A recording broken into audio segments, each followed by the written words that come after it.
काजल राघवानी अब इस दुनिया में नहीं रहा। इस बेरहम भोजपुरी इंडस्ट्री के दुख तकलीफ सह नहीं पाया और वह अभी हमारे बीच नहीं रहा।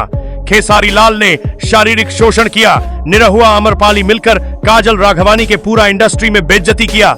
यही दुख तकलीफ कष्ट बदनामी सह नहीं पाया और अभी खबर आ चुका है कि काजल राघवानी यही पीड़ा बर्दाश्त नहीं हुआ और उसके साथ इतना भारी घटना घट चुका है।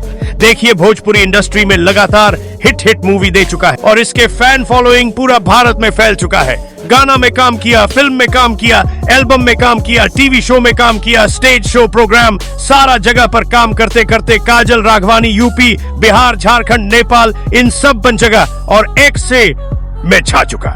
लेकिन इस समय जब परोकास्ट हुआ तो पूरा आम्रपाली निरहुआ मिलकर काजल राघवानी के साथ जो अन्याय अत्याचार किया, पूरा सच बता दिया कि काजल राघवानी यह किया वह किया। यही दुख तकलीफ देखकर सह नहीं पाया और उसके साथ आज ऐसा हो चुका